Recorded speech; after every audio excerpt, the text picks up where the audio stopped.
clinical initiative, clinical initiatives around improving the quality of our care. PFA SBT is one of those.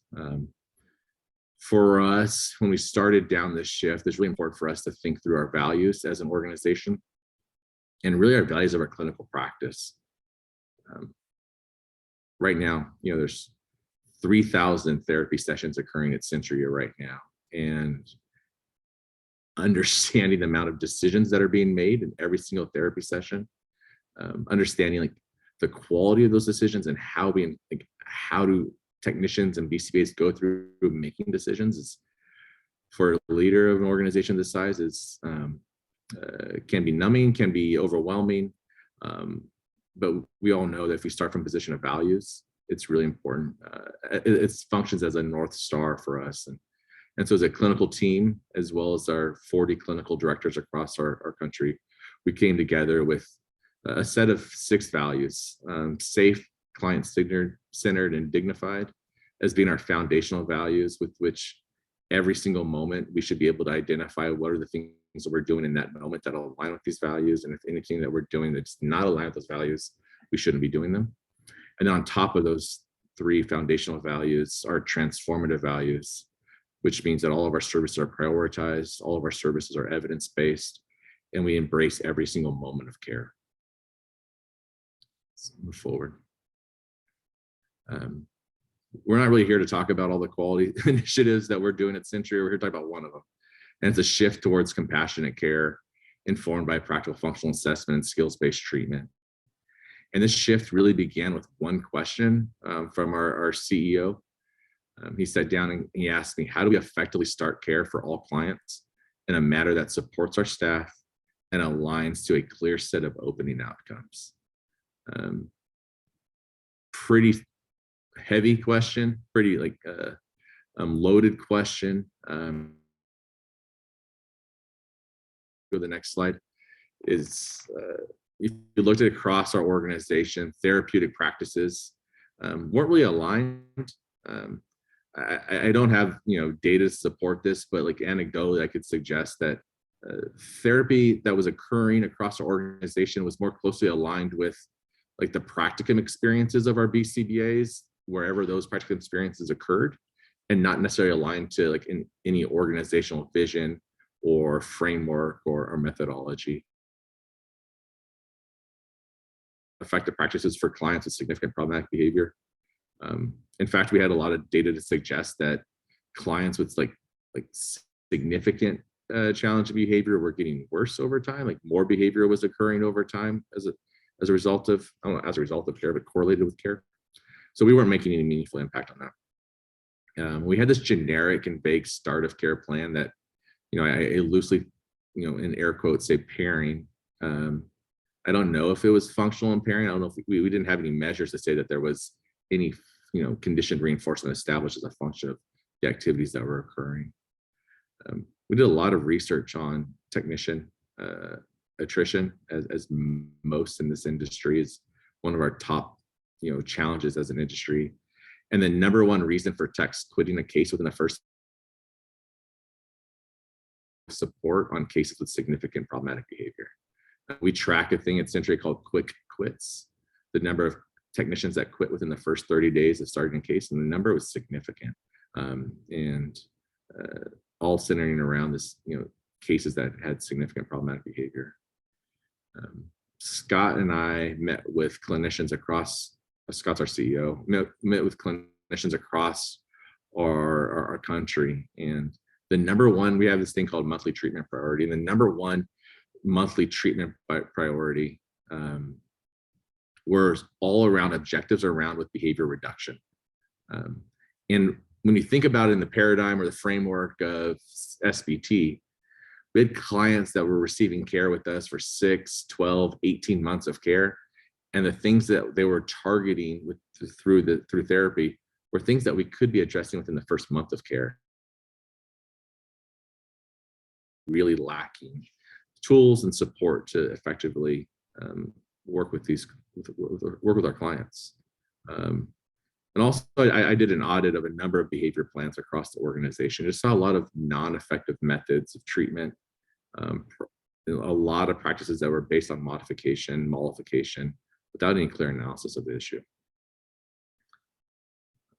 So that was like the context. At the same time, I was taking the 10-hour module training from handling, and saw PFA and SBT as the answer to the question.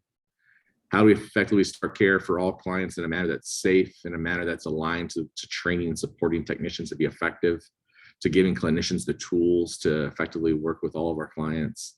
And PFA and SBT seems to be the clear and easy answer for that. It sets a clear set of opening outcomes for all of our clients. We want to get significant problematic behavior to zero. We want to establish a functional and used method of communication. We want to develop tolerance to hearing the word no, the ability to transition between activities. And as a subset of all of those, like, that really seems as if it establishes, what we could call instructional control, what we at Centria would call a therapeutic alliance between our technician and our clients, in a way that allows us to move forward. It has a clear set of values and processes that we can train to. When you think about, we onboard 20 BCBAs a month, we onboard 80 to 100 technicians a week. It allows us to think through our start of care plan for all of our clients in a way that we can easily train technicians to. We don't need to train to all the different potential possibilities that a technician could do across the lifespan of care at Centria, but we could train them to how do we effectively implement SBT for all of the clients that you work with from at the start of care. It's incredibly effective in the research as well as in our practice we've seen here at Centria, and we'll talk more about that. And it really establishes a foundation for the rest of care. We start here with PFA and SBT. It allows us to do really great work following that addressing a lot of these barriers that were preventing any meaningful therapy from occurring in the past. We're not going to watch this now, but if you want to take a picture of that, Scott Berry, our CEO, and myself, it's a 17-minute video of talking about why is this important to us at Centria, why are we going down this path. I think it's a really powerful message for anyone to hear that Scott's not a BCBA, but I think he clearly articulates in an off-the-cuff manner of why we're doing what we're doing, and I really enjoyed that conversation. So here's our goal, said quite plainly. Every single client that starts care does so through practices informed by PFA SBT. From day one. And we started with that goal in 2020, and it stalled quickly. Some lessons learned initially through this is when we started this, we lacked really any internal ownership. We didn't have a clear clinical leader that was leading this change. We hired consultants, and all of our expertise was external to the organization. We implemented a model that really wasn't scalable with the clients, and clients weren't representative. Let me talk a little bit more about that. Here's lessons I learned. Here's mistakes that I made as a leader. One, I thought if I'm gonna spend all this money on consultants, I better do it in a way that creates BCBAs that can be my leaders. And if I'm gonna pay a lot of money, I might as well do it with the hardest cases we got at Centria. Hardest. And I wanted BCBAs to be the experts. And so the decision that I made was I had BCBAs be the implementers as well. And at Centria, BCBAs devoting 20 hours a week to implementing PFA SBT just isn't a reasonable approach. And it's not a scalable approach because we're now in a model to where our technicians are implementers. And so there's a lot of barriers that came from those decisions. And I take a lot of ownership over that. We really at the time lacked organizational alignment. I'll talk a little bit more about that, but it was really a clinical driven initiative, and initiative that really is going to be successful has to be aligned across all of our departments. Also, what we came in contact with is with our our internal data collection system just wasn't aligned to SBT as a practice. And it created a lot of barriers for us to be able to like scale that. And so when I say stalled, we started in 2020, and in 2021, we didn't do anything of meaningful substance as we tried to like figure out a path forward. We had our goal, we had our vision, but we had to like really lay the groundwork for us to be successful. And we're here today because I think we're able to figure some things out along the way. I want to talk about a little bit about gaining alignment. I think one thing that's maybe unique to our story as an organization is this is really a top-down initiative. It started with me and our CEO talking about how to drive change. But one thing that I'm constantly reminded in the work that we do is good ideas fail every day. As an industry, we are not, the challenges that we face are not a matter of like a deficit of ideas. We know what to do. And really what we are, at least at Centria, are struggling with is execution. Like, how do we implement an idea? How do we build out the systems to effectively drive change? Execution is the deficit, and it's something that we are working on continuously. I've been here 2 years, and I would say I can speak to 6 initiatives that have failed, that were all good ideas from our clinical department that just never were able to get off the ground. And one thing that's become apparent to us with this shift at with PFA and SBT across the entire organization is that we have clear alignment across all of our departments. If you talk to our CFO, he can tell you what PFA is, what SBT is, and why it's important. Our chief operating officer, our CEO, any executive across the department organization can tell you why we're doing this initiative, how it impacts their department, how their department's supporting this initiative. Every department can speak to this initiative and its importance. I mean, we really have a unified organization towards driving change and through implementing PFA and SBT. I would say like this isn't just like a one-time alignment. Part of the most stressful part about this is like a vigorous and continuously maintaining alignment across the organization. Hillary, I don't know how questions work in these things. I'm more than comfortable answering questions now or later. I think we should hold them for the end because we have a lot of slides we want to get through. We're going to try to save about 10 minutes for Q&A at the end. All right, next slide. What is the next? Oh, here we go. So I'm gonna transition to Hillary. Like, one thing that was very clear to us, clear to me, is that if this was gonna be successful as an organization, we need to have a team of clinical leaders that were owning this work and responsible for driving this change. So on a whim, I messaged Hillary, asked her to talk to her. She could tell you more about that story. And we've soon built out a team of 4 directors. And as an organization, when we are able to see successful change in the way that we are through PFA SBT, we're able to resource the department. So you see 4 directors now, and this could easily be 6 or 8 directors in the future because as an organization, we're committed to driving this change. Thanks, Timothy. Yep. I want to start out my section of this presentation and just acknowledge that I am in a very unique situation and a very privileged situation that, as Timothy said, Centria came to me with this opportunity and I did not have to fight for it, as I had in all of my other, and many of us have in this group. We've talked about how hard it is sometimes to get systems wide change and buy-in at the organizational level. And so I really want to acknowledge that walking in and being invited into this has been like the best thing that's ever happened in my life.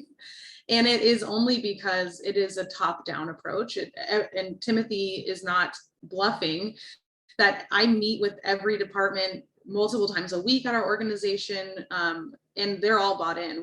Centria is all in on this. And so it's been a really cool opportunity. And when Timothy reached out to me to talk about this job, I didn't know it was a job interview until about halfway through. And it became, there was a moment where I was like, oh my gosh, this is a job interview. And I maybe had a panic attack afterwards when I realized the size and scope of Centria and the kind of opportunity that this was going to be for me. So thanks, Timothy, for bringing me on the team and allowing me to be on this journey with Centria. It's been incredible. So I want to talk about what we're doing now. So Timothy told you about, what Centria has learned in our past and what our goals are. And I'm going to talk about how we're going to achieve that goal and what we're currently doing to achieve that goal. So this is our team. Our team is actually much larger than this. This is the team that is driving the PFA and SBT initiatives in our agency, but Timothy's team is much larger. Our clinical team is comprised of more people. We have, supervision, we have assessments, we have training, we have kind of departments that are all working together to ensure that all of our clinical systems are aligned for success, and not just around SBT, but that's definitely a big part of it. So I just want to acknowledge that there are more people on this team, but our team is comprised of myself, and I've got 4 amazing directors who work with me. We got Kaylin Riggs, she's going to be talking with you in a little bit, Lisa Podosic, Ed Sanabria, and Cindy Kennedy, who are all on with me today. We are a new team. This is new for us. We are learning as so many lessons as we go. We could probably host a 3-hour webinar around all of the things that we've learned in 3 months. But we were started, it was just me at Centria kind of building the momentum, creating some systems until around April. I started in November, and then Lisa and Kaylin joined me in April. And then shortly after that in May, so not that long ago, Ed and Cindy joined the team. So all 4 of them, what is making this successful at Centria is that Ed, Cindy, Kaylin, and Lisa don't have a caseload. Their whole job is dedicated to training our clinicians here at Centria. All of them are going to talk about, they're going to have a short section, and they're each going to talk about their experiences that brought them to Centria and kind of their past. But all of us, myself included, have our experience as practitioners in the field. We've run caseloads of 12 clients. We've run clinics. We've run departments, and we've worked really hard to learn how to do this process with limited resources at agencies that are doing a bottom-up approach, with really the Facebook community as one of our major supporters in that. And so this was really important to me when building out this team, because the people we're supporting are experiencing that too, right? We have clinicians in the field who have heavy caseloads, who have a lot of contingencies on their time, have to worry about authorizations, have to worry about parent training, all of these components of being a BCBA in the field today. It was important to me that the people who are coming in to train them were intimately familiar with those challenges. So each of my directors can support 30 clinicians through a mentorship process of PFA and SBT.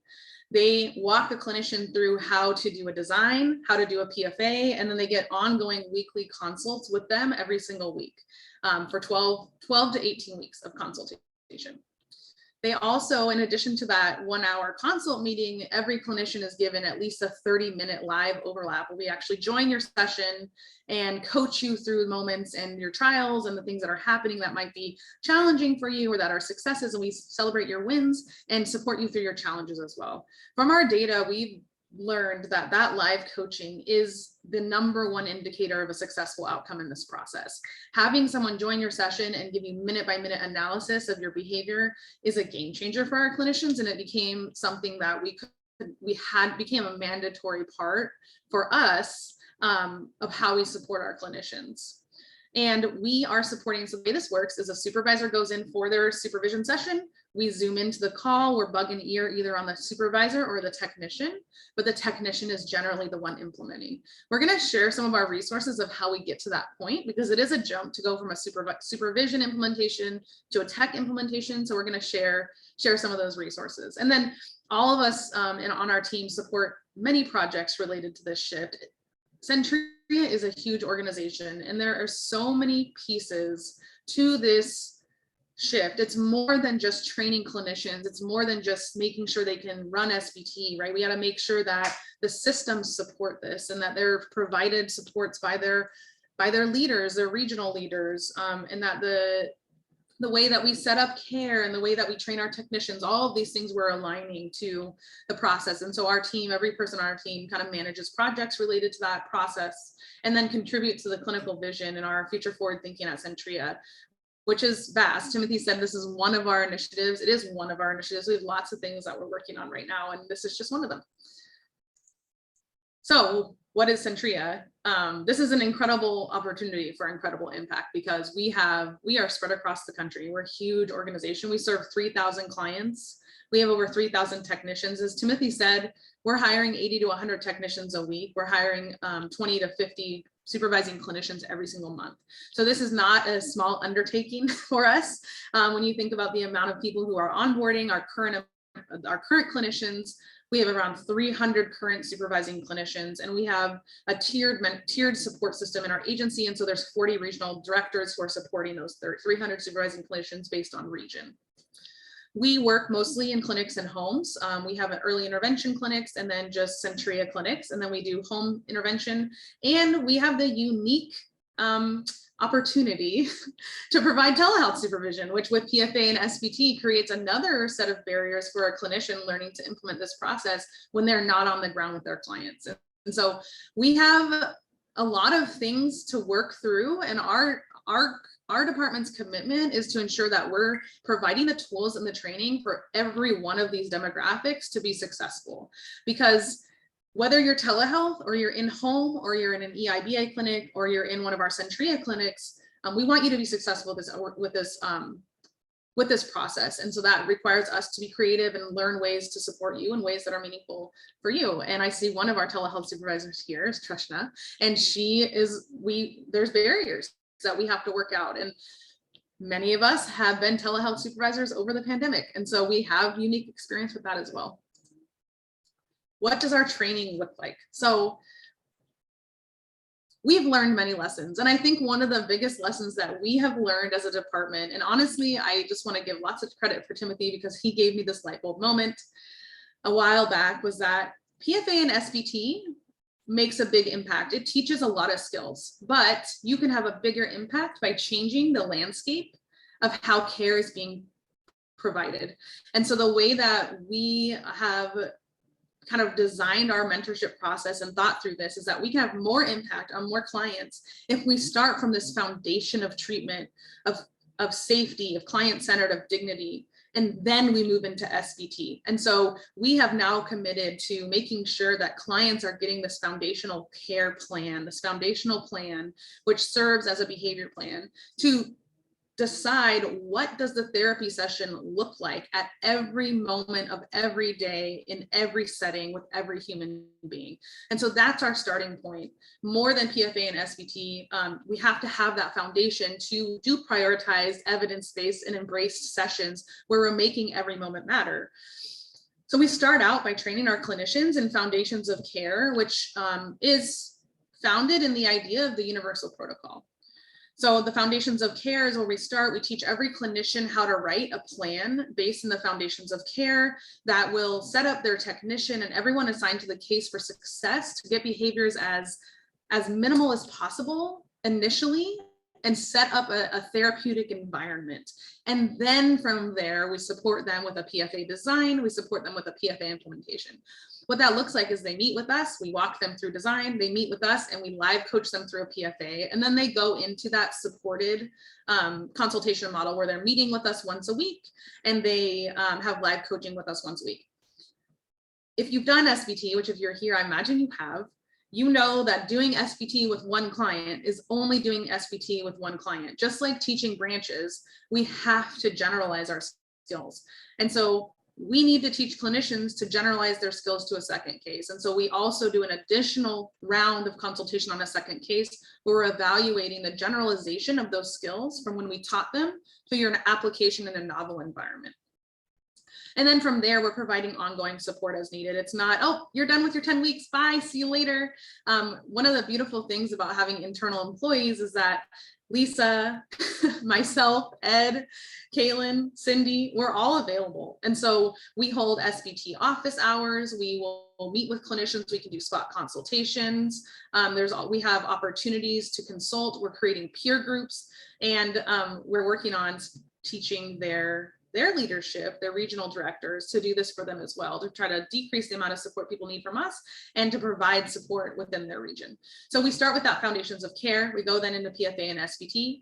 Then we go into generalization and going across their caseload. And we're also, while we're doing all of these things, like 1, 2, 3, 4, 5 doesn't represent this perfectly, but at the 5 is happening throughout, that we are working at the organizational level to ensure that our systems match this, that all of our directors, our regional clinical directors are trained in this, and that everyone in this organization can support everyone in this organization with this process that we're so dedicated to. I just want to like take a second and acknowledge how important that is. It is and many of you, I feel like I know everyone here. Like we all talk in this group. We've all been through some of the struggle. I literally live on an island right now, and I have literally lived on an island like my entire career as a BCBA, like a literal island. I live in Key West, Florida right now. Before that, I lived off the coast of Washington State on an island. And so I uniquely feel like I understand what it feels like to live on an island. But when you're doing PFA and SBT by yourself in an organization, it is a literal island. And there's no one doing this with you. There's no organizational support kind of helping you along and filling in kind of the crevices and the cracks. And so that organizational shift is my job at Centria more than my directors. I don't do as much coaching. I don't do as much consulting unless needed. My job is that organizational shift. And that is so important. We have to make sure the organization can support our clinicians so that when our support is not there, they are still able to implement this and pull it off and be successful because the organization itself can support that. And I just feel so lucky that Centria is all in on this, and this is where we're going. It's so cool. Okay, so what are our outcomes? Currently, we have done 55 safe, effective, and differentiated PFAs with 0 dangerous behaviors. We have 58 clinicians who are being trained in PFA and SBT who are getting ongoing mentorship today. And we have 22 clinicians getting that training in the foundations of care and creating foundational plans. We have 200 clinicians right now who are preparing for this mentorship and support. We have a large amount of people who want this training, and we are working on getting them into the process and supporting them in ways that are meaningful. I've talked about this a lot. The company-wide support has been the key to success. I just can't emphasize enough, and this is my experience in school districts as well. When I worked in school districts, I was successful working across classrooms and school sites because I had an administrator on site who was supportive of my work, who was identifying clients who needed support, who was identifying the needs that I had to fulfill those gaps.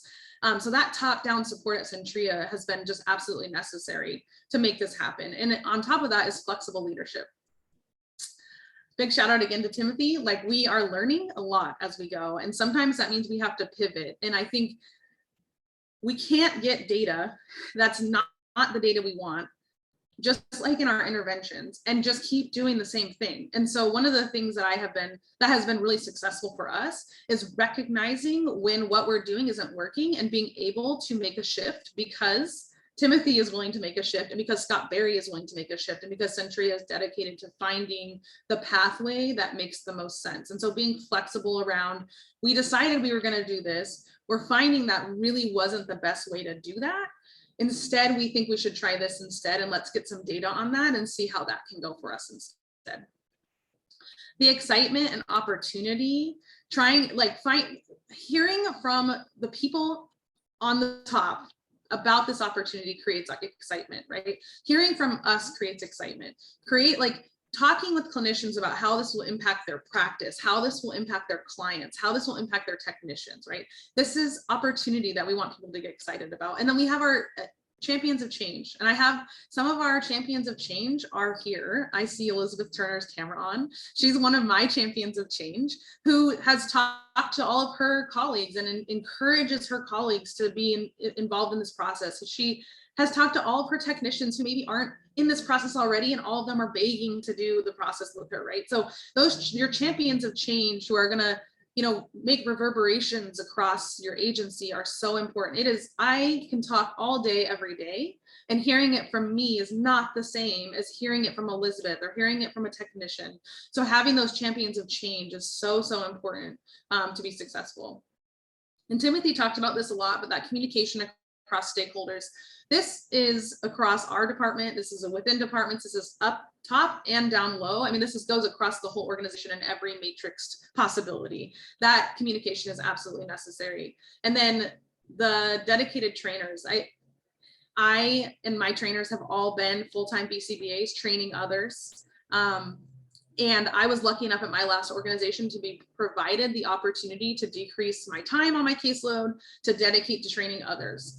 That's a dedicated trainer, right? So having a dedicated trainer here at Centria who doesn't even have a caseload, having 4 dedicated trainers is the only way that we could do this. People who already know how to do this process, who've already gone through all the trials and tribulations, have already seen the kind of booby traps that there are and have experienced them firsthand, to be able to walk you as a clinician for your first time through this process and help you avoid some of those mistakes, allow you to make some of those mistakes, and then guide you on how to prevent that in the future, has been an absolute necessity. Without that, we would not be able to train the clinicians at the capacity that we're training them. All of us came here ready to do that full time. Hillary, can I add a point? Yeah. I just want to expound a little bit on the pivots that you were talking about. Like, we're not changing the process of PFA and SBT in those decisions. What we're trying to do is, when I see 55 safe and effective differentiated PFAs, I want thousands of those, right? And so the pivot that we're trying to figure out how to make is, how do we roll this out and how do we train and support clinicians, you know, in an effective and efficient way that's quick and gets to as many clients as possible. And that's not something that's been researched or published. That's something that we're having to try to figure out along the way. We're making our own way. We're making a new pathway. Yeah, organizational pivots, I guess I should say. We're not changing the process, but instead trying to find more efficient and more parsimonious ways to get to the results that we want. All right, into the future, what's coming from us? We're so excited. We have so many people in process, and one of the lessons that we have learned is, I'm trying to think of the right way to say this. One of the lessons that we've learned is that clients get sick, COVID is real, and clinicians have to take vacations. Clients maybe terminate, techs maybe quit, and so we have a hold on a case. And so those 12 weeks that we have with the clinician get interrupted. And so that teaching time is then taken away from a clinician. And as Timothy said, we're trying to roll through people. And so when someone's time is up, it's hard for us to say, I'm sorry, you only got 7 weeks, but we have to train another person now. And so one of the ways that we're talking through and working on changing that and ensuring that every clinician gets the support that they need is, we have been working on this incredible curriculum. And so our weekly support meetings will continue to be consult meetings, but they will also be integrated with curriculum every single week that goes through steps of the process. So it's mini courses. So each week, and then that way we can ensure that clinicians are getting access to that information and then being tested for competency on that information, even if their client is out, parents call out, someone is sick, there's a hold, whatever happens, to ensure that they have all of that information. And that has been, we're really excited. We're rolling this curriculum out. We're really excited about it. And some of the resources we're going to be sharing with you are part of that curriculum. We are gunning after getting every clinician trained to competency. And competency is the important factor here for us. Being able to walk into a session with any client, opening brand new client, first time meeting them, and being able to write a foundational plan. And if you need to prep for a PFA independently and confidently is our goal for every clinician at our agency. That is competency. we have over 300 clinicians. So this is a big job, but that's coming in the future. We want to be able to say we have trained all of our clinicians to competency, and every onboarding clinician is being trained to competency. Peer level support, that's coming. We're working through this of how do we create the Facebook group at Centria? How do we create this amazing community that has served all of us so incredibly on a micro level, within a region, within a group of clinicians, at the agency level? How do we provide that support and seep that support into our systems and make it a part of our systems? And that will also prevent us from having to provide continued consultation from our team, and instead put that consultation into the region so that we can reduce the resources that we need to provide and build those resources and bake them into the system.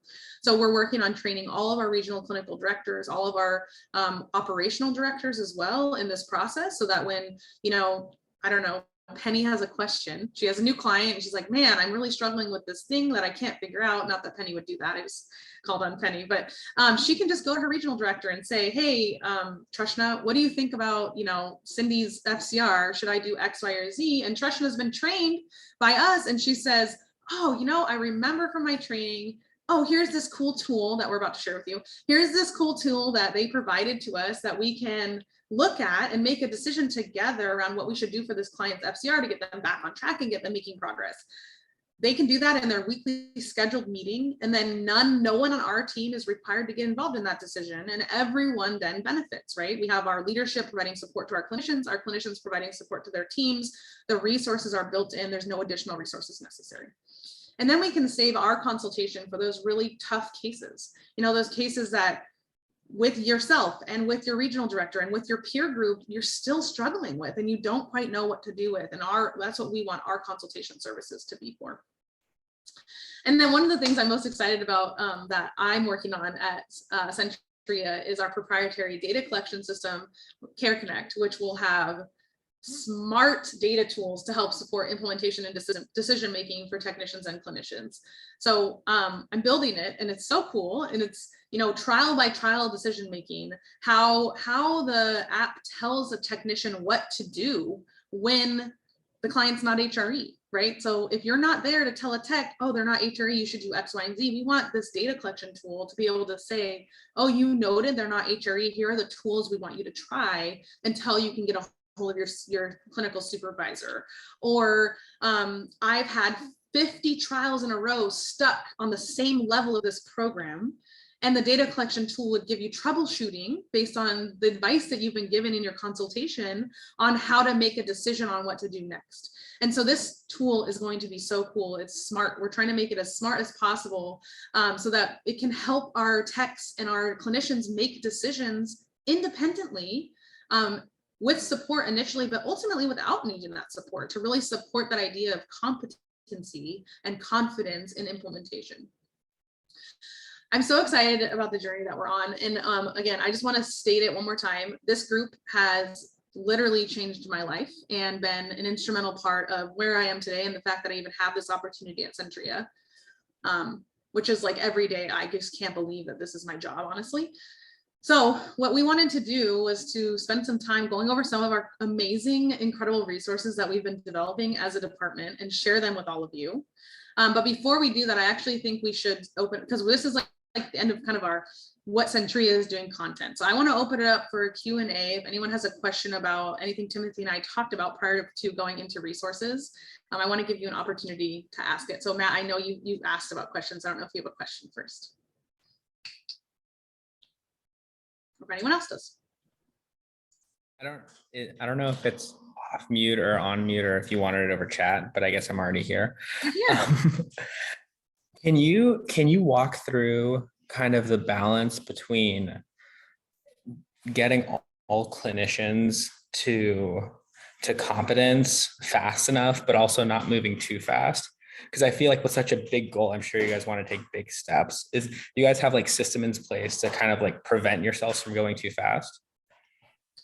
We have been digging into Carl Binder's work around accomplishments, and that has been guiding our work in terms of deciding when competency is met. So I think that probably helps with your question, like competency. You have a clear set of mastery criteria. Mastery criteria. So, yeah. And it's all, and a lot of it, like it goes through phases. Hillary and I just met through this, right? It goes through phases of like competency with that's based on the clinician's like behavior, and then competency of the clinician that's based on the client. And I think that's a really important step for us, which is true level of competency is the impact that we have on clients, and not just getting to some stage in the process. Yep, I think that sums it up really nicely. And I actually just gonna put it out there. I think we have the opposite problem. Like we would love to go faster, but we just like there are barriers to that. Like there's insurmountable. I don't insurmountable is the wrong word, but there's just certain things that have to happen that prevent us from going any faster, right? Like we have to help you develop a plan. We have to teach you some of these tools, and so those kind of checkpoints keep us there. And then also mastery criteria. And I really do appreciate the view on the client behavior, because that's really ultimately the impact that we're trying to have is on the client behavior. I also just add that like Hillary and I are like yin and yang. So like I'm saying more, and Hillary's like saying, hold on, Tim, we have to do this well. And so like, and that's ultimately why I've hired Hillary, is like she is the voice and she's the person that I trust to do this. And so we put pressure on each other. Yeah, thanks, Timothy. We do every day. Penny asks, all of us have run into the field, the BCBA that's not on board, or the RBT. I'm gonna kick this to you, Timothy. Yeah. So it's clear that we have a goal that all of our clients will start in this manner. We've taken an approach that at this point, everything is opt-in. So everyone going through the process has signed up, raised their hand, volunteered, applied to go through our mentorship. At some point, this is going to be a requirement to work at Centria. And while like I'm okay with BCBA's disagreeing with this approach and leaning towards other approaches, at Centria, that just won't be the case at a certain point, to where this will be a mandated approach for all. I just want to like take a pause there, and I thank you for saying that. And every time you say it, Timothy, I feel very empowered in my job, because not many people would have the clinical officer of or agency this size say something like that. So appreciate it. The fact of the matter is, status quo wasn't effective for us as an organization at all. And I don't think the industry can say that status quo is effective at scale. And we found an approach that, is not only effective, but like treats our clients with like the dignity that they deserve in a manner that's safe and client-centered. And so it's a no-brainer. Colleen said, do you discuss the shift with families, describing the assessment and treatment into, yes, yep, that's part of our process, is training clinicians on how to support buy-in from the family, support buy-in from the tech, to give them the tools to have those conversations. And this is going to be baked into our system. So in the future, doing a behavior assessment at Centria means doing a foundational plan. There's no other behavior assessment out there. And so our interview, FBA, information gathering is all going to be aligned to this process. And so for families, it might be a discussion that has to happen, right? But it is the process. It's not something new. It's not, we're trying this with you. This is the Centria process. And so I think that will also help support that. And that's part of the reason why Hillary meets with our intake department and like trains people that are talking to families at the first conversation. Like this is part of the work that she's doing. We talk with our recruiting department. This is baked into like every department that we're working on. Yeah. Part of the challenge that we have is like we're rolling this out across clinician at a time while we're having technicians and clients come in, and there's this dance that we have to do between like getting clinicians trained first before we can fully communicate this out to everyone. But it's definitely it's starting to be part of every conversation in every department. Yeah. Somebody asked about talk about the pivots of decision making. One of the big ones we had to work through was I consult like 3 people at Centria personally, because I have a lot on my plate as an organizational changer.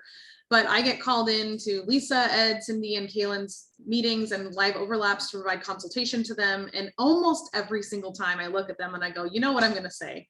And they laugh because we say this client needs a foundational plan and we need to train that foundational plan. That has been a huge lesson for us.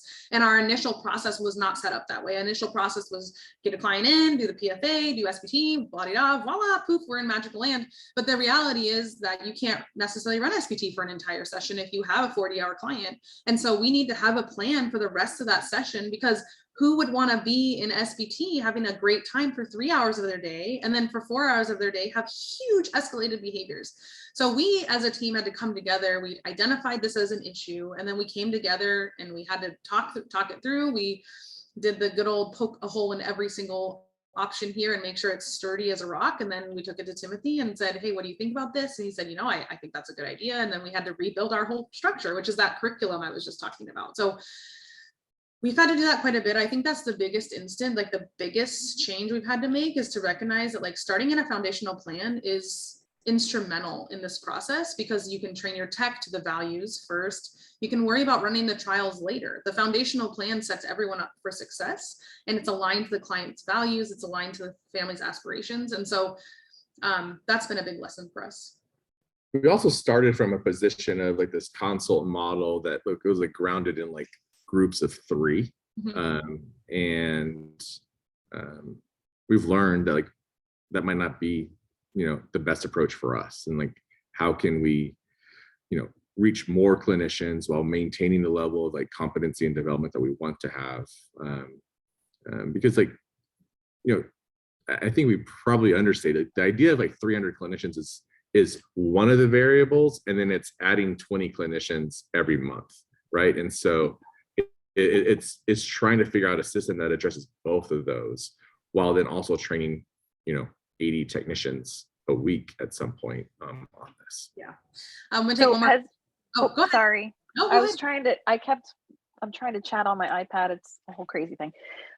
So my question was just and I guess it sounds like maybe this hasn't been fully rolled out into the BHT onboarding yet, or how is that work? Because I think, I like the idea of that technician implemented model, because we did the BCBA implemented and I've had a harder time scaling. But figuring out how to best incorporate that into our initial BHT training has been kind of our next big challenge. Yeah. Okay, so as a clinician in the field, I was never given the option to do a BCBA implemented model. That was never, if I did that, I would have been spending all of my supervision running SBT, and then all of the rest of my time putting out fires because I hadn't trained my techs in how to run SBT or run a plan, right? So I didn't have that option. And neither did my directors. And so we learned how to train techs. I make the joke all the time, duct tape and baling twine. And I only say that, I don't like, that's not the Centria approach, but I want to say that because sometimes we have to do the most with what we've got. And what we've got right now is a tech implemented model with incredible support. And we do provide technicians with a couple of hours of training prior to starting this process right now. So that's our process right now. We provide some training to techs. They all get training from me, recorded training that we have baked into our system prior to starting this process. And then we're going to share our titration model that we do with our clinicians. And that will kind of explain how we go from kind of a BCBA implemented model into a tech implemented model as quickly as possible, like within a week or 2. That's our goal, is like within 2 weeks, a BCBA is not implementing, a tech is implementing. I would add that, like, so we're training direct, if a BCBA is going through our process, they've identified a client, we're providing introductory level training to those technicians right then and there. Right then and there. Just those techs on that client, they're going to train. The goal, though, is once we get to a level of a number of clinicians that are trained to competency, and this is part of a standard process, then we're pulling out, 15 to 20 hours of our technician onboarding training, and we're building in specific technician training for all techs on SPT. It's this balancing act of like, we don't want to get the cart before the horse with respect to, we don't want to train all technicians through onboarding and then they go on to cases with a clinician that's not trained, competent yet to implement it. And then, Cindy made a great point in the chat. We're also rolling out, we have regular BT trainings every single week, and we are doing 6 months of regular trainings we have designed the trainings that are going to BTs every single week to be based in these values. And so we're like ingraining this in the system everywhere that we can. And then also one more thing is that like starting in August, we have 6 months of, we run trainings every other month at Centria. We provide CEUs to our clinicians, 3 hours of CEUs. And starting in August, we have 6 months of SBT. So we have 6 months of PFA and SBT trainings coming. We're starting with foundations of care, training every clinician, having that summit be the time we're training everyone on that. Then we're going to train everyone on PFA and SBT. Then we're going to train everyone on, PFA, then SBT. Then we have Dr. Hanley coming to do training with us on universal protocols. And then we have Ditchi Rajaraman coming and talking about trauma-informed care. And so we have like a whole round of training planned for our clinicians and for our technicians for the next. This is not a one shot for us. I like, for one of the things that hits me in the face every day is that like, this is not just Hillary, go train our clinicians. This is how do we change our entire agency structure to support this process. And part of that is ingraining our company-wide trainings in the process. And that's absolutely necessary for us to be supported. Okay, I know I see more questions. Let's jump into resources. And then if we have enough time at the end, we'll come back and answer some more questions. And I can stay on a couple extra minutes if people want to ask questions afterwards too. So I'm going to transition. Am I still screen sharing? Sorry, I didn't realize I was. I have 2 screens. I'm going to transition into Lisa. And Lisa, if you want to give me host privileges, I'm going to let her talk with you about her journey.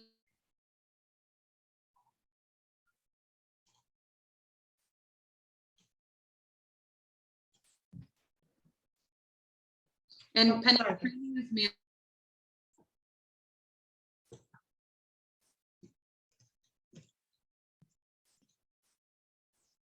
Penny, it's on their job description as mandatory as well. The training is a requirement.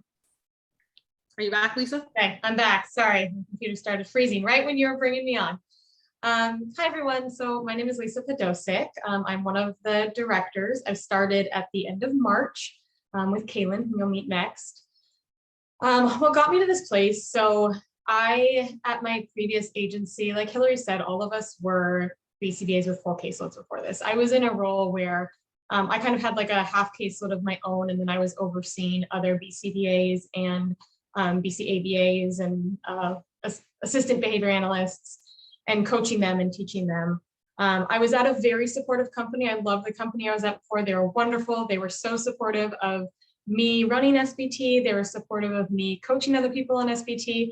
However, it was in my free time that I was doing that because I still had to do all the regular BCBA duties.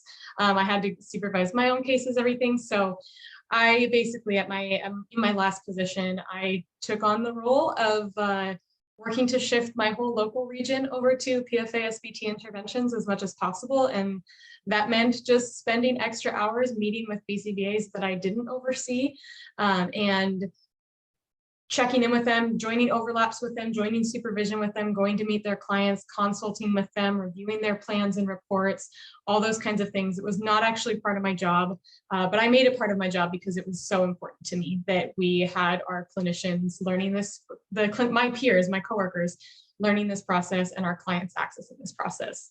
And so that, it has fit into what I'm doing here. And I feel so beyond lucky to, like, as Timothy and Hillary both talked about, have that support from the top in this agency. It truly blows my mind every day, just seeing how much even people who are not in the clinical side of things, how much they are able to speak the language of PFA SBT, because it truly is a company-wide shift and it is such a big focus. And the resources that we have to help make this happen are incredible.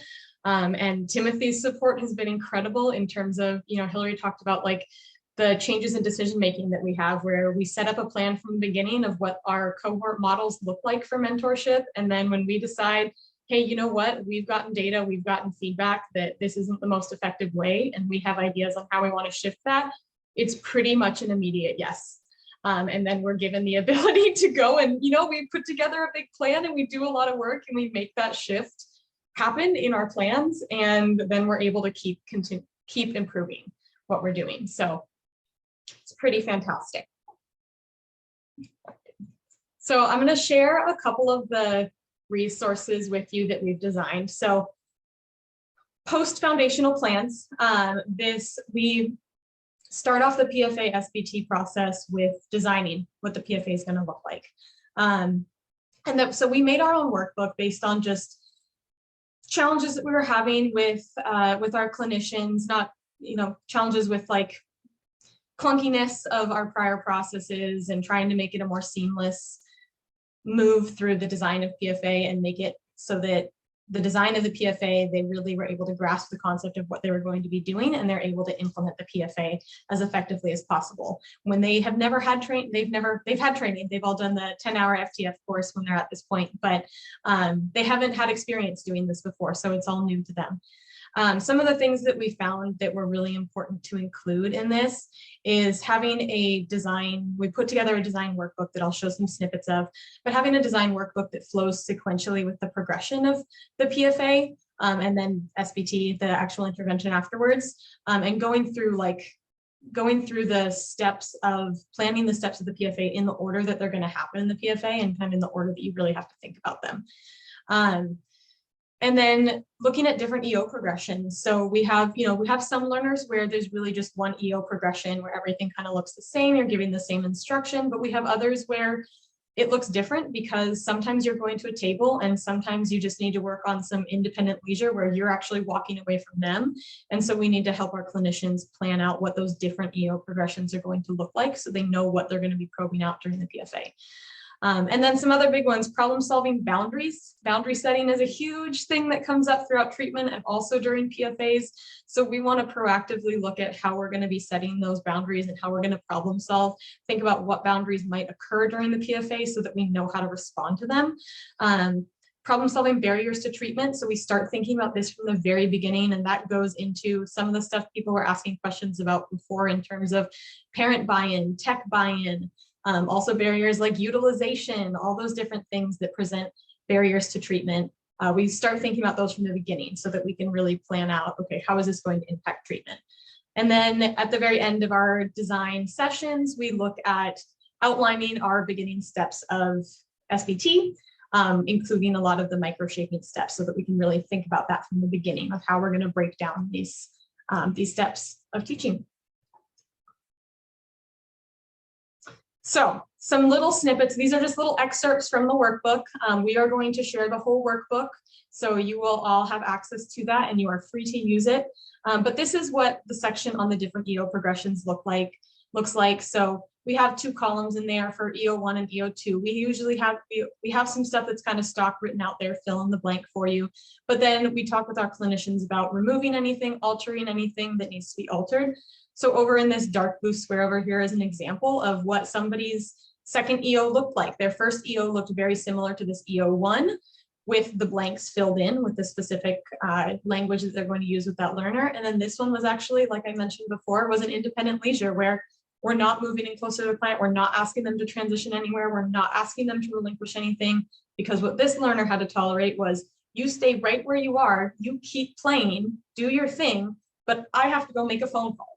I have to go type some notes. So that EO progression looked vastly, vastly different than the hand me your toys, stand up, let's walk to the table. So we planned that out for this learner. And that's one aspect we have in this workbook.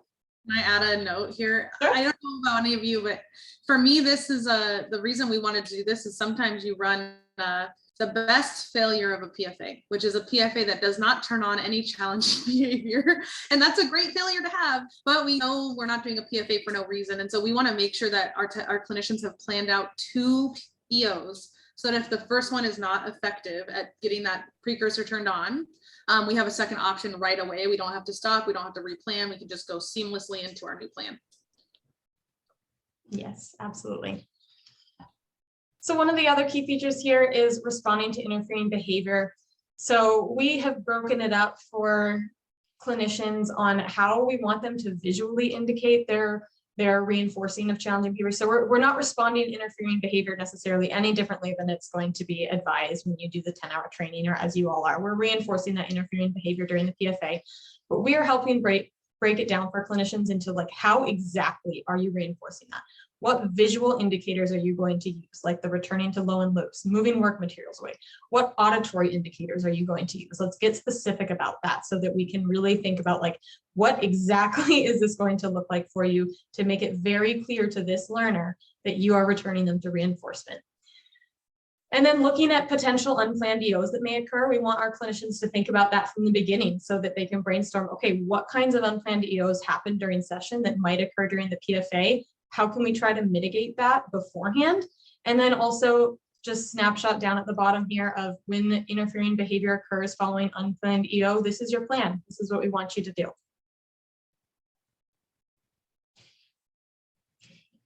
And then boundaries. Boundaries are so important. So again, we are having our clinicians identify boundaries that might need to be set from the beginning. For some learners, clinicians aren't able to identify many boundaries that they usually have to set. But for most, when we're dealing with kids who have challenging behavior, most clinicians are like, oh yeah, I have to tell them he can't do this all the time. And I have to tell her she can't do this. So we are thinking through what boundaries might arise, how exactly we're going to state that boundary to the client, how we're going to provide empathetic statements, how we're going to be available. And then we have this visual in there so that we can talk through this with clinicians and also just remind them of basically our boundaries protocol. That is another thing we're developing formally right now, because it's something that it comes up so much that we realize we need some written protocols for people. But this down here is a visual of just how we're going to be setting those boundaries as a standard at Centria. And then barriers. So have to acknowledge the Pivot P created by Meg Crowley and also our PFA SBT mod squad that put together the wonderful Pivot P resource, which looks at like values and of families within SBT and how they align with doing SBT or not. So we have a section on potential barriers where we're just going through and we're thinking through, is this client likely to encounter any of these barriers? And as we're going through this, if we are checking off like 5 or 6 of these barriers, it might be something where we are pausing for a moment and saying, okay, is there a way that we can eliminate some of these barriers? And if not, is this a great client to start SBT with at this time until we can eliminate these barriers? Because if there's too many barriers, SBT may not be super effective. But it gets us thinking about those from the very beginning so that we're not in the middle of treatment realizing, oh my gosh, we haven't had session in 6 weeks, or parent is absolutely not on board with this, or et cetera, et cetera, et cetera. Like these barriers that pop up that we realize partway through, we should have thought of these things first. So we are thinking about those things from the very beginning. Yeah, and I just want to add, this is specifically that barrier section is around the client you want coaching on with SBT, right? Because we want to make sure you have the best coaching experience possible. Yes. We are going to work through barriers in treatment all of the time, but we more want to make sure you can make the most out of those 12 to 18 weeks of consultation you're going to get. Exactly. Yeah, as Hillary was mentioning before, you know, we encounter barriers with client absences, utilization, things like that, where somebody maybe only gets 7 weeks of the 12 weeks. And we're trying to mitigate that because we want, if you are in 12 weeks of mentorship with us, we want to make sure you get as many of those 12 weeks as like useful, effective weeks as possible, so that we are very cognizant on our end of like making sure people are getting the support that they need to a level of competency, not just checking a box of, well, you participated for 12 weeks, so you're done. We want to make sure you feel supported and confident and competent in this process before we graduate you out. And then this is our last part, SBT design. So this probably looks a lot different. So this is, Hillary, I think there was a similar one that was actually already shared in the group. But so this is breaking out the FCR, TR, CAB 1, 2, 3, 4, 5, and 6. We have some of it pre-filled based on ways that our team prefers to run the CAB 1 and 2 and to microshape that out. It's not like set in stone. We alter it for different branches or for different learners if we need to alter it in certain ways, but to help give some guidance to our clinicians who are brand new to the process, we've broken it out to make it a little easier in the beginning. And then every single section like CAB 1, CAB 2, CAB 3, we break out into A, B, C, and D, which are just micro shaping steps.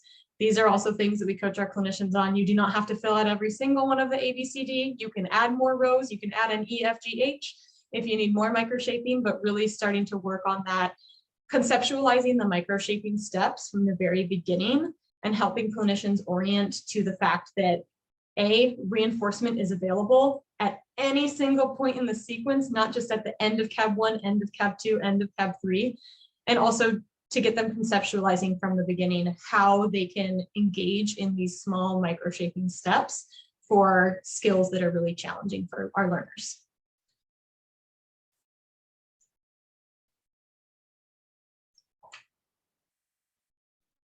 Thank you, Lisa. I'm Kaylin. I am really here in this role because of mentorship. I, like most people in the group, tried doing PFA and SBT, and there was a lot of trial by fire, and I learned a lot, but it never really clicked for me, and my practice didn't really change, and I didn't roll this out across my full caseload until I had mentorship. And so I became really passionate about providing that to other people. So like Lisa, as a BCBA, I was making time and mentoring others in this process. And then I became a center director, and when I walked in on day one, I said, I want to create something that when I'm gone, they can't go backwards. I want to build a culture that is so strong around these values that, even when I'm not here anymore, they're still going to be doing this. And I am proud to say that I have kept in touch with my colleagues, and that has happened. So I took this role because I wanted to take that mentorship, take that impact, and just make it bigger. And I really appreciate what Centria has done and how bought in they are to making this happen for all of our clients. Next slide. Okay, so the first resource I'm going to talk about is some FCR and TR selection guides that we've made. And we made these because we want to gather all of the information that we all have from our applied experience and put it into a resource that clinicians can reference, both when they're having consultation with us and, like Hillary said in the example earlier, after they are done getting mentorship from us. So a few things to note about it is that it gives lots of examples of some commonly selected responses. It'll give you the pros and cons of each of those, and it'll help you identify if a learner, if their profile is good for this response, or maybe it's not so great. This is the FCR selection tool. So you can see on the left, it has the topography, and then across the right side, there are the examples, pros, cons, and the different client profiles.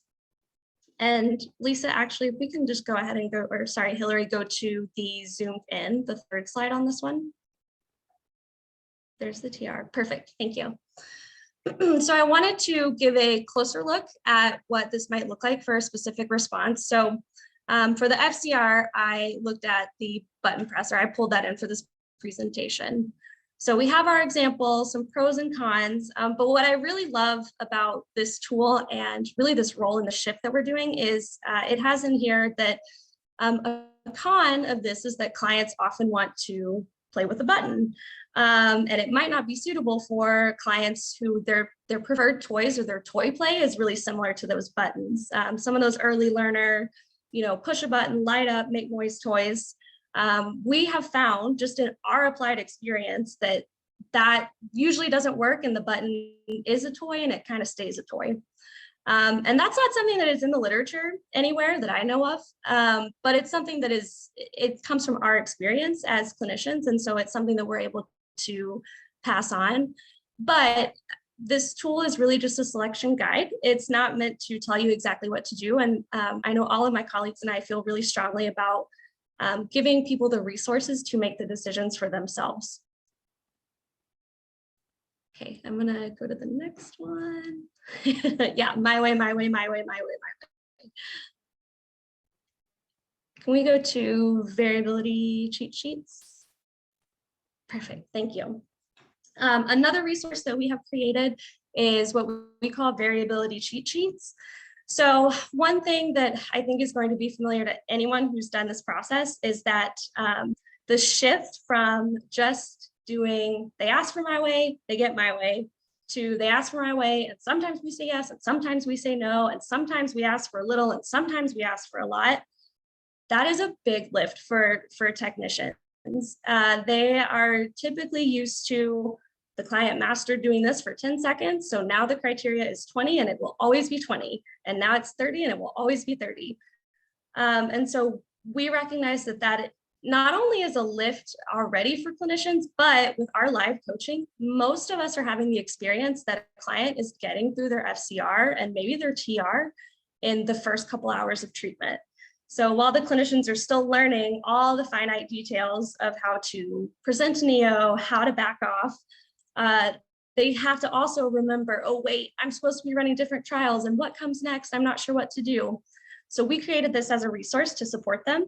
We find that they're typically most helpful if the clinician or the technician prints them off and just posts them around the space for a quick, easy reference.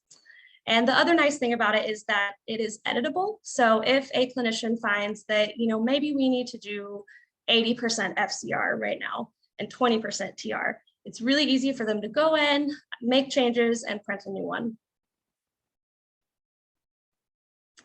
This is just a look at one of the cheat sheets that we have. We actually have them for every single phase out through CAB 6.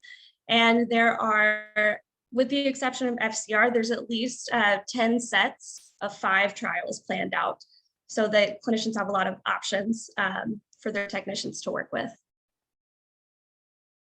Okay, and then the data sheet. So we also have created a new data sheet at Centria, and actually I will say Hillary created this at Sendin, and then we've modified it for Centria. So when we were creating this resource, we had a lot of goals, a lot of big goals. And I think data collection is something that every clinician kind of encounters as a challenge, whether you're doing central reach or paper data or Catalyst or Rethink, it's still something that I think we're all figuring out the best way to do. So we had a lot of big goals with this. We wanted to make it more simple. We also wanted to be more flexible, and we also wanted to be able to see multiple branches at the same time. So the way we've accomplished that, and actually if we can just go to the visual of it. So this is just a zoomed in snippet. The sheet is actually larger itself. The first thing you'll notice is that there are 3 columns, and that is for each branch so that the technician can be running multiple branches at once. So the technician might write in that top right box leisure skills, and then the next one would be table work, and then the last one would be self-care. So we can track that 3 branches are happening at the same time. We do have the kind of mini variability cheat sheets off to the side so that technicians can reference that for ease. But what you'll notice that is probably different from some other paper data sheets you've seen before is that the trials aren't specified. There's a C for communication, a T for tolerance, and CAB blank for whatever CAB you decide to run at that moment. And what we have found that is really helpful about this is, let's say your client comes in and it is a CAB 2 kind of day, right? You don't need to go get a new data sheet. You can just, draw a line, and then the technician would fill in, CAB 2 on that line. If your client moves forward, if they're probed out, if they're ready to go, you don't need to go get a new data sheet. You can just, fill in as needed. So we really like that, and we found that it's been really helpful. Also, we have found that it has actually saved quite a bit of paper because there are so many trials that can be run on one data sheet. Okay, and with that, I'm going to pass it back to Lisa to go over our supervision titration tool. Yes, so one of the other things that we learned throughout this process is that when we're doing a tech-driven model and training the clinicians, we have to train the clinicians first in how to implement it so they know what they're doing. So they are, most of the time, aside from our telehealth supervisors, they are starting out with BCBA implementation just during supervision time. So with that, the clients are only, receiving anywhere between 1 to 4 hours of implementation of SBT a week, because it's only while the supervisor is present. And then the goal is to shift over to technician implementation as soon as possible. So we created this supervision titration tool to help people decide when the technicians are ready to start implementing on their own, when we're ready to transition it to technician implementation, and how to do that.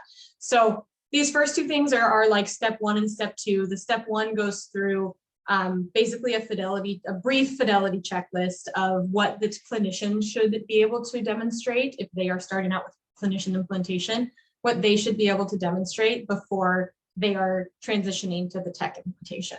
Step 2 is basically very similar fidelity checklist for what the skills the tech should be demonstrating before they're able to implement without the supervisor present. So step 1 is like supervisors are implementing.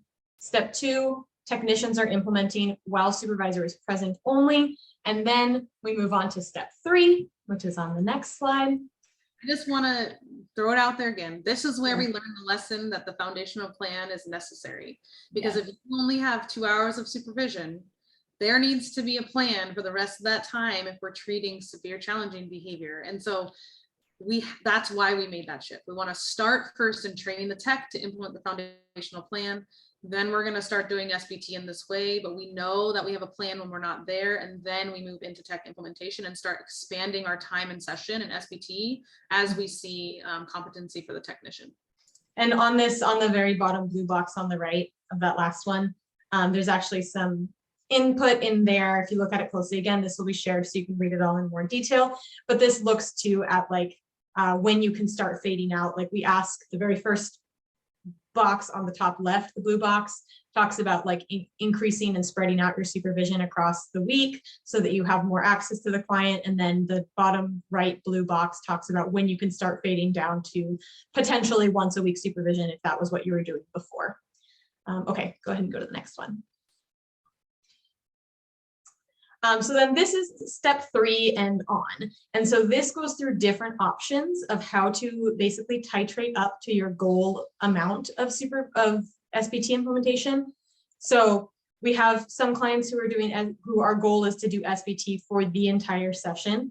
We have other clients where maybe they are in session for 40 hours a week and we just want them to be practicing SBT for 2 hours a day. So based on that goal, this goes through options for how to titrate up based on different factors. So I'm not going to go through all of these. You'll have this resource so you can look at it, but it goes through some options such as splitting time during supervision. So it's kind of half and half clinician tech implementation only while supervisor is present, tech implements for a certain amount of time on just the maintenance step, but only new steps when supervisor is present, or the tech is just going and able to implement as the client masters things. And then it goes through some different, like this one is going to be a great option if any of these criteria, and it's not going to be ideal for situations such as all the things listed.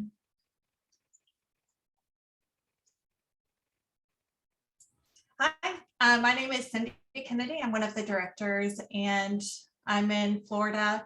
The reason why I'm a part of this team is that I'm very, very passionate about this process being available to all clinicians in their tool belt. I want all clients that are served in ABA to have compassionate care. I want Ascent to be a part of that compassionate care. And what I found getting into the process was that, like Hillary said, I felt like I was on an island. And if it wasn't for the Facebook group and getting mentorship from someone that I could talk out the problems that were coming up or the challenges and get resources from others who had been through it and been on the ground, I don't know that I would be able to have done this process as successfully as I have been. So my role at Centria is to provide that support to clinicians so they can talk out all of those different things that come up that a training can't possibly cover. But I also want to make sure that techs get resources to help them, that clinicians have resources to share with families. I want this to be as simple as possible. So Hillary, if you want to go to the next slide. Cindy, you're also at Centria because after our interview, I wanted to quit my job and become a BCBA that worked for you. So that's also one of the reasons. I'm so glad it's recorded now, Timothy. Hey, I've been waiting for you to say that on record. No, I really am passionate about what we do here, and it's been incredible to not just be like a little pocket of Centria that's excited about this, but to see it, like they've all said, it really is across the company. So one of the resources that we have created are these little comic strips. If you're doing an enhanced choice model, this might be a great way to introduce, hey, this is what we're going to do next. If you have a tech that you've talked through and you've role played it, but they need something visual to go back to, here it is. All I want you to do is FCR, and this is all you have to do. All I want you to do is a tolerating response, and this is it. Every client, it will be individualized, of course, to what they're actually working on, but I wanted them to see it kind of an example that they could access, refer to within their session. I think video examples or models are amazing. I've also been doing that as part of something on the side to help other clinicians, but this is something that within a session, if you feel lost, refer to this. I hope it clicks. So you can go to the next one. An example of CAB 1, the relinquishing reinforcers. So I also put boxes in there that let you know, like at what point did they use the FCR? What point does the TR come into play? And then going through the whole process until, sorry, I missed a CAB 1 on this one. But at what point is it a CAB 1? When they fully have relinquished all of those items. If you want to go to the next one. Another example for that transition.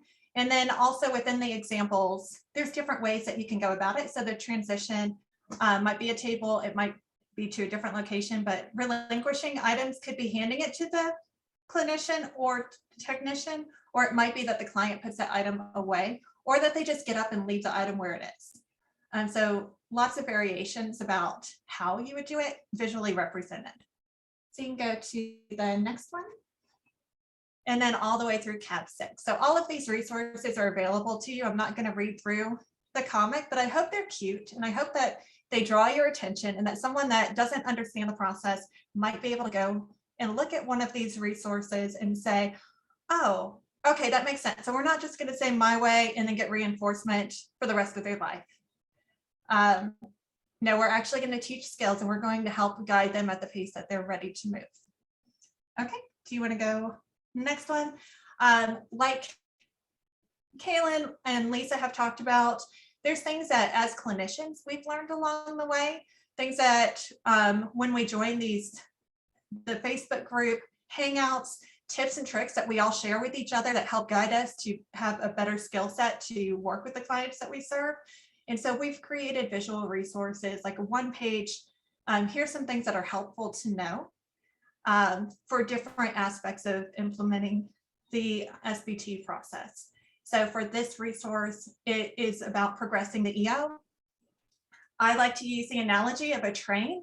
There's a train coming and the client does not want the train there. They will avoid it at all costs. So instead of just having the train show up, we're going to give them a signal that the train's on the way.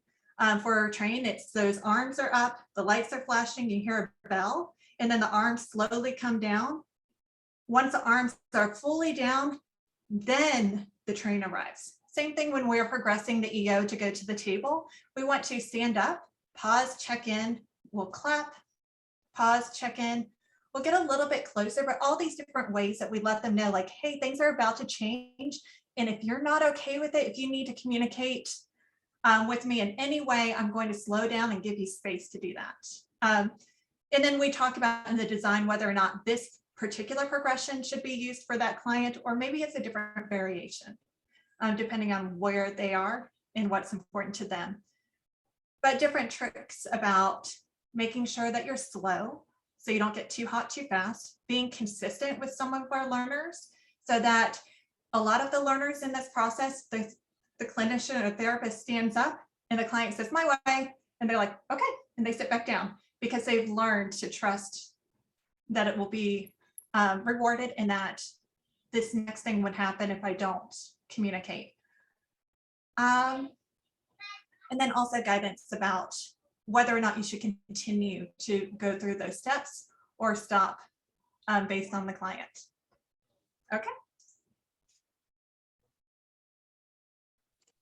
All right, thanks, Susie. My name is Edward Sanabria. I am the baby of the group. I'm the most recent joiner. And, you know, I think the reason I got here, I've had a couple experiences rolling out SBT at a couple different organizations, and I've been lucky enough to have some direct coaching along the way. I've also spent a lot of time digging and learning from my own mistakes and being put in positions to help others avoid those mistakes. And this opportunity was that on the grandest level, being able to help 300 plus clinicians develop new skills and avoid making more, the same errors that I've made. Everyone's going to make mistakes, but at least you're not going to make the same mistakes I made. And so that cuts out, half the problem. And you'll make mistakes along the way, and we're going to help guide you through those, because that's where learning lives in this process. Learning lives in experiencing the different decision-making and problem solving that you have to do. And for those of you who have heard me talk before, I have like little quibs and things that I say all the time. Like, do the best you can with what you have, and it's not our right to teach or teach learners. And what is it? I can't remember the other ones at the moment because I'm trying to speed through this, but this opportunity here allowed me to implement all of those in teaching the clinicians what I wanted, things that I think are extremely important in practice. And so one thing really quick about the all of the things that we've posted here, all the resources, is that they're all different types of resources, and these are all available for the clinicians, from actual tools that you can use to tips and tricks and to guides. So some of mine here are more so like references and resources that I'm going to present. You can go to the next one.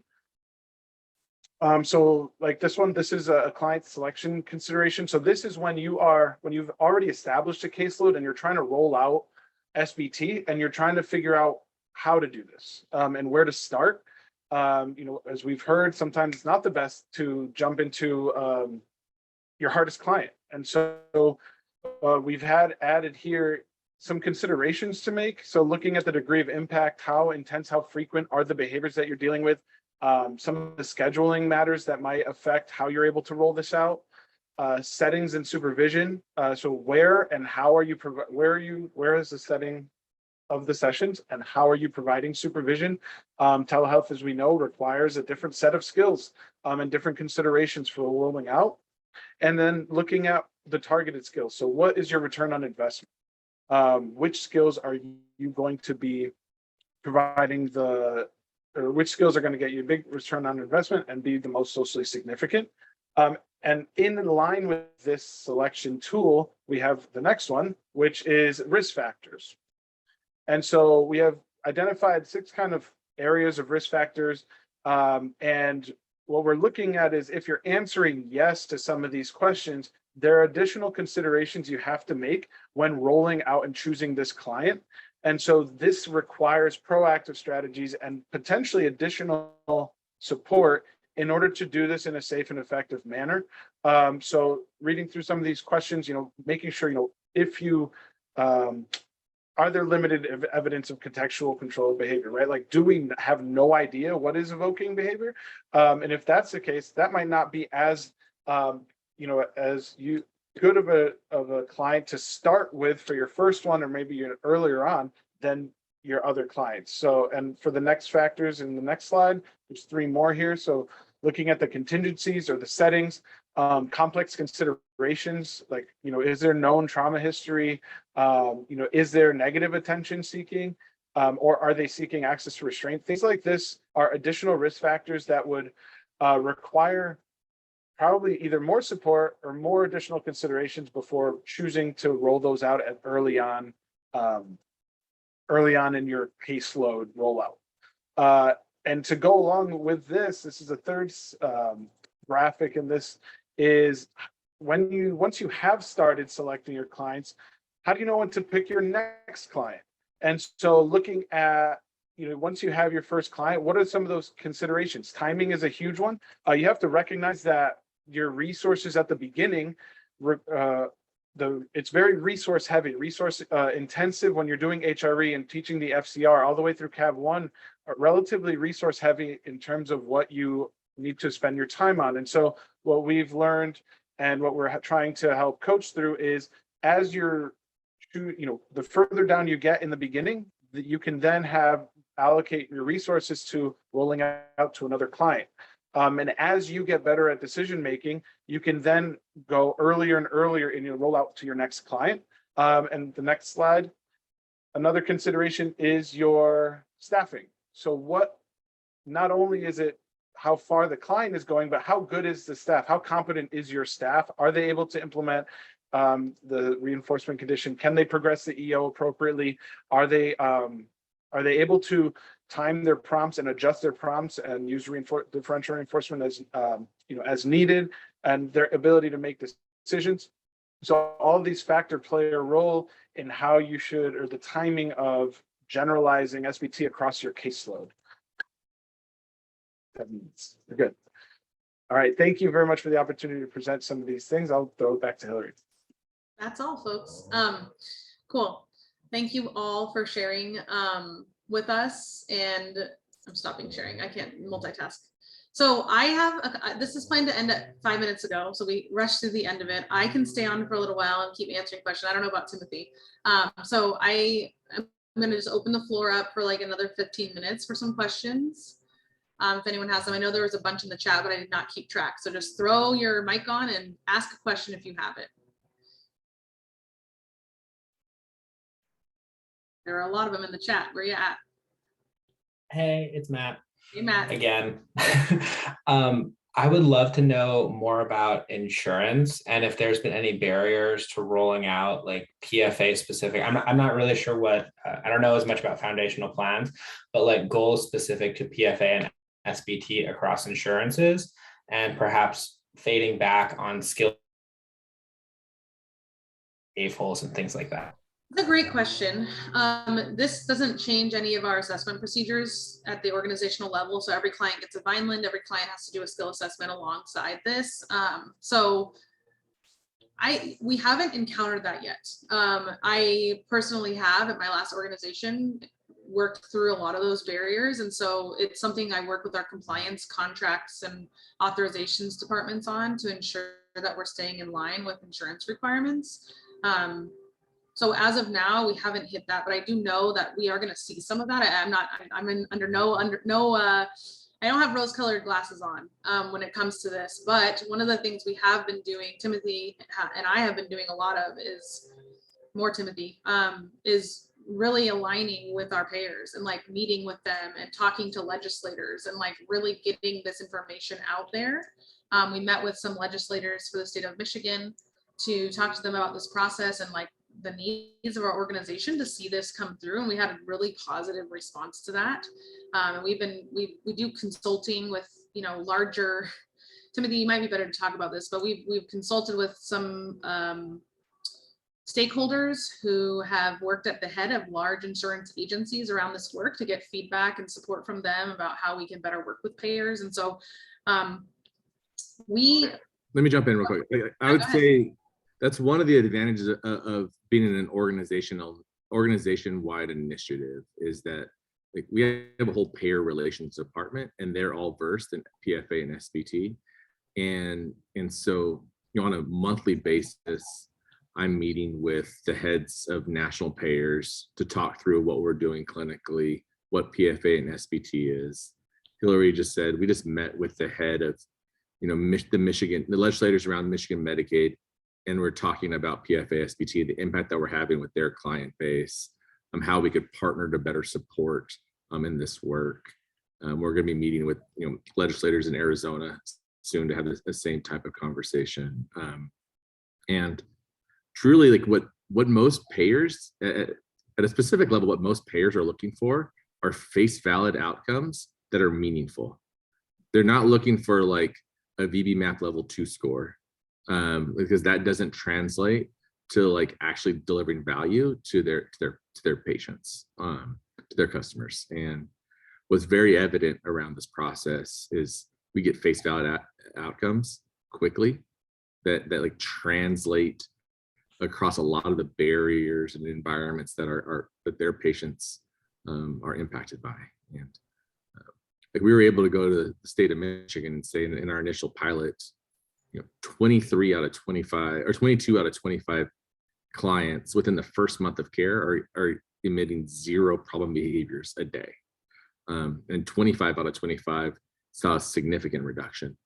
And that's just a level of like clarity and transparency and effectiveness that you don't really see when you're looking through a treatment plan that has all of these, all this language around masking like what the true like face valid outcomes are. Yeah. One of the things that is a value of mine is changing this industry. And when Timothy kind of surprised me with the job interview, halfway through realized it was a job interview. One of the things that hit me in the face full force and really kind of knocked me down for a couple days was just the immense impact an agency like Centria could have on our field as a whole. That if we as an agency can work with Michigan Medicaid and Arizona Medicaid and work with those payers to be more collaborative with us, to accept our treatment plans because of the outcomes that we're getting, that changes the landscape of our relationships with payers, and also kind of puts the onus on organizations to do that too. That no longer is a treatment plan of 6 years with the same level of challenging behavior going to be acceptable, because our industry is raising the bar, and Centria wants to be on the forefront of raising that bar.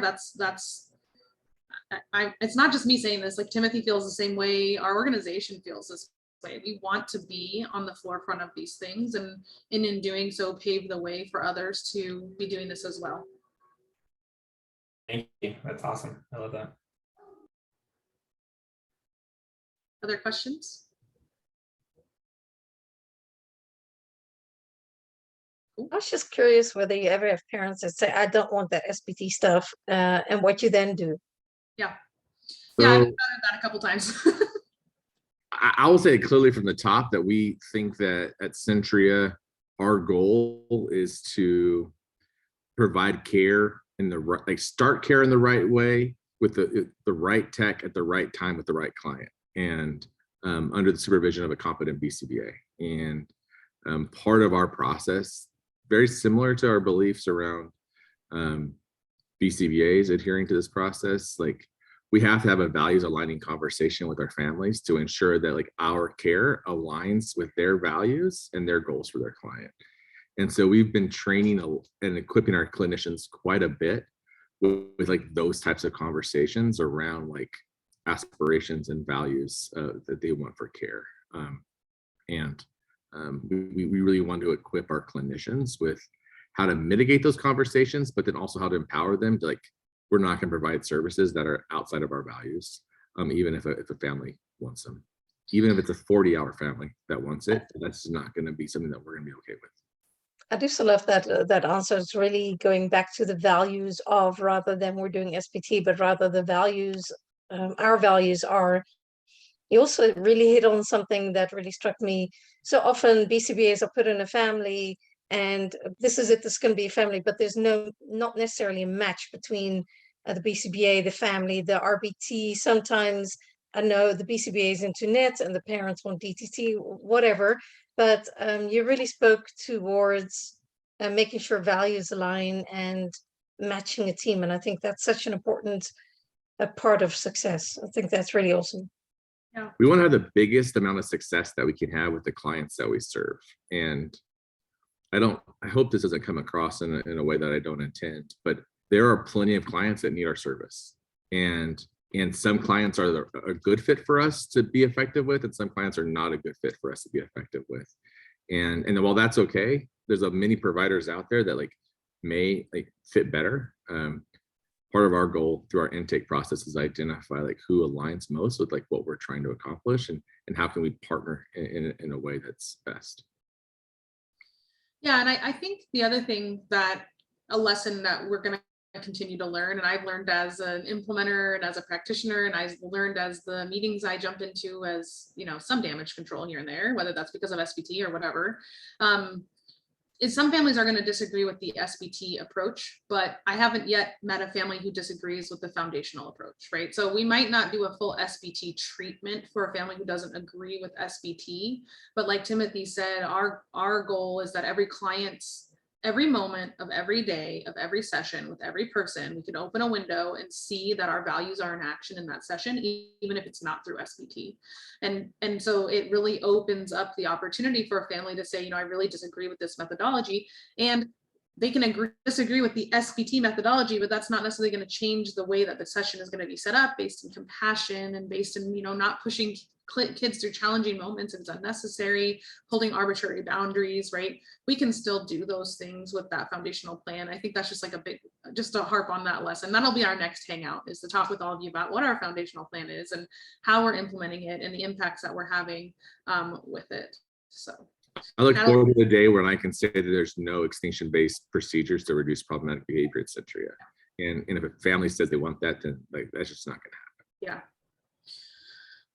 Natalie asked, why do parents disagree with SBT? Sometimes it's against people's values, right? Like some families really think that when you say something, your child should have to do it. And it can take us some time to get parents aligned with the idea that maybe that's not always the best course of action. The idea that, and I think this is something we're really trying to combat with our training, is that like SBT doesn't mean they get everything they could ever want. It means boundaried synthesized reinforcement. It doesn't mean boundaryless. And so some families see this and they think it's boundaryless. And sometimes we have to work with them and make sure that that's part of our workbook, right? So part of our workbook is like, what are your boundaries? Are you okay with us having this much time on the iPad? Are you comfortable with us doing X, Y, and Z, so that we can set up the appropriate boundaried synthesized reinforcement condition? Penny asks, how are you incorporating trauma-informed care other than SBT and ECM? Are you incorporating more in the future? Oh, I'm sure. Right now, we have a huge project in front of us. Our eyes are on the prize. To me, there is so much depth here that we could explore, but where are we going to get the biggest return on the resources we're investing is giving every client a foundational plan and ensuring that every clinician has the tools to treat problematic behavior using the tools of PFA and SBT. And then from there, I think there's more to build into our systems, but that's definitely where we're going to start. Part of the challenge in our system is like getting everyone to adopt this in a way where they're competent in like doing it really well across as many clients as possible. And it's very, very easy to like sit in a place to where you're not comfortable with everything that you're seeing and just like focusing in on like, this is the one thing that we want to do really well. And it's very clear that if we start here and do this well, other things will open up for us like clinically and therapeutically, but we have to do this well. And so we're like hyper focused on this. Cassie asked a great question. This is my favorite question now. Is there a particular order in which you recommend the different pieces? We have learned this lesson. So yes, 100% yes. 100% I believe, start with the foundational plan. Start with the foundation of treatment so that every moment is steeped in these values, that when you're not able to provide supervision, that way we're not putting out fires, we're not managing huge escalated behaviors while we're training. We can start from this place of safety, from this place of joy, from this place of therapeutic alliance with our clients, and then we can grow from there. I won't do hard things for people I don't like. If not, Timothy learned this earlier today. We had this funny conversation where she doesn't like me. So I learned this hard. No. I do lots of really difficult things because Timothy's a great boss. He's aligned with me. We can work through challenges together. We've been through really wonderful things and really difficult moments as well, right? If we use Timothy as an example, part of the reason this relationship works so well at Centria with Timothy supporting me is that he can challenge me and bring forth things that are really hard to talk about, but we have a relationship underlying that's based in alignment and values and joyful moments too, of like successes that we've had. And we need to have that with our clients. We can't ask them to do hard stuff without having that relationship. If you think about the person you call when you go through a tragedy, right? You call that person because they know how to support you. They're not going to do crappy things to you because you're in a vulnerable position. And we're going to ask our clients to go through some of the hardest moments in their lives. And They need to have someone that they can trust, who they can really rely on as a human being to be there for them. And that's where we have to start every single time, hands down. There's no question for me. That's the number one starting point. And we can certainly get there during PFA and doing PFA and SBT. But we can get there a lot faster through the foundational plan and foundations of care. And then PFA and SBT will be much easier because we're already engaged in those values. We already have therapeutic alliance, and then we can start to challenge in those moments that are hard and work on those skills. Yes, our foundations of care plan is our universal protocol. I would also add to that, that foundation plan is more easily accessible and quicker to get to more clients than implementing SBT across a caseload. And so we're able to like get quicker impact, more immediate impact with more clients by starting in that way as well. Yeah, and I also just want to throw out there this idea that just because that regardless if a client has challenging behavior or not, we believe every client should have a foundational plan. We want to make sure that there is a guide for how we want every interaction to happen between a therapist and their client, right? Whether that's in the joyful moments or the hard moments, every client in every therapy session is going to have challenging moments. And we want to make sure that we have the tools in place to support them and to support their technician, whether or not that means really challenging behavior that's aggressive or dangerous, or just a moment where we're just a little stressed and we need someone to support us, right? And not ignore us and not tell us, when you calm down, I'll talk to you, right? Like, this is the culture that we're trying to shift. And we believe that the foundational plan is going to do that. From there, if a client, and I also will say this, I've said this a lot privately, I don't think I've ever said this publicly. A foundational plan is an intervention package all by itself. And sometimes just by implementing a foundational plan with boundaries, you don't have to do SBT. And so we can probably prevent the need for SBT by doing this as well. We start there. And then if we find that we're still having to encounter these moments, we're not able to get to teaching because we're reinforcing a lot of challenging moments, then we should implement SBT. And so that's our next step, is start with the foundational plan. Once it's implemented, then let's move into practical functional assessment if we need it, and SBT if we need it. And we'll talk about, based on that foundational plan and the amount of behaviors, where we have a tool to help people decide how much treatment they should use, how much treatment a client needs, how they should set up their session for the day based on those things. So easy, hands down, start with foundations of care, move into PFA and SBT only if needed. And Matt, we have been doing, I want to just like 100% give every ounce of credit to Ed Sanabria for our social validity measures. He has been busting his booty working on our social validity measures.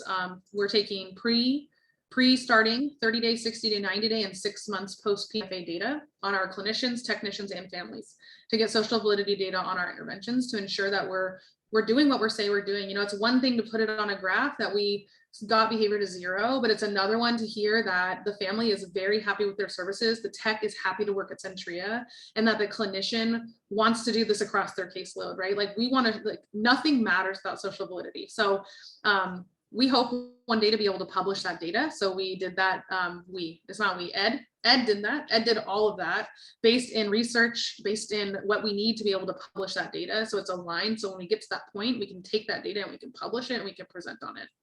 I like that idea, Matt. I really appreciate that. Burnout stress indicators. We've done a lot of work with Sarah Troutman and Defy.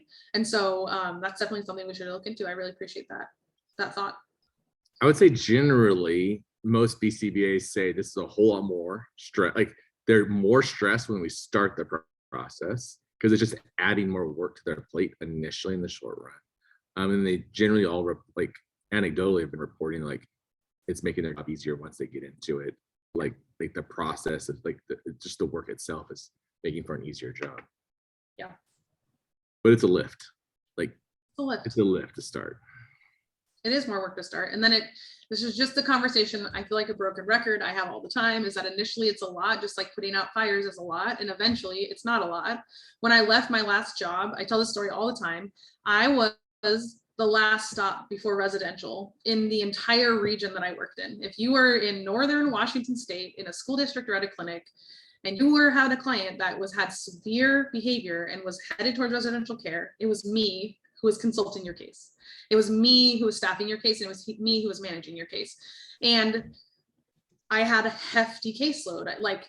if we think about this in tech hours, there's probably around 350 tech hours. In terms of clients, there's around 15 clients. I had a big caseload of clients, and until the last month, I left my job, and the last month I was there, I had 2 clients in crisis at the same time, and I forgot how to manage 2 clients in crisis at the same time, because it had been so long since I'd had 2 clients in crisis at the same time with the kind of caseload that I carried. Most of the time, I would have one thing going on that I really had to support, jump in, provide additional supervision for, or manage, not 15. And most BCBAs are spending, the data I've been gathering at Centria is most BCBAs are spending 70 to 80% of their time managing behaviors related to a case, whether that's talking to a family, putting out fires, training on a behavior plan, making a new BIP, blah, blah, blah, blah, blah. You go on and about it. And I was spending, 15% of my time outside of in and out of supervision. I was spending so much supervision for my most intense clients, bored out of my mind, because there was nothing but positive stuff happening, and I really didn't need to be there. Like, it was a self-running ship. And so that's the conversation I just keep having with clinicians is, yes, it's a lift up front, but it pays off in dividends as you go through this process and you translate it across your caseload. Every BIP starts to resemble every BIP with some modifications, right? How you train your techs becomes more fluent because you're training them on the same tools every single time. You become super fluent in SBT. So hopefully, like me, one day you can jump in and train someone in 2 hours and you're like, cool, I'll see you next week and we'll go over the next steps of the process, right? That's the fluency we want our clinicians to get to, so that that upfront investment pays off for them and they have that dividends that pay out on the other side, where they have less management of behaviors on their caseload. Okay, any other questions? It is such a value of mine and of Timothy's and of our departments to share this with everyone and to get resources out, because we've been practitioners on the ground trying to do this on our own. We know what that feels like. And so we will be having another one of these as we get more data on our foundational plans. We want to bring back data to share and more resources to share with all of you in the future, and there's a lot more to come. So really appreciate all of you coming and joining us tonight. Thanks everyone for presenting with me, and I will be uploading all those documents onto the files of the group. Thank you. Have a good night.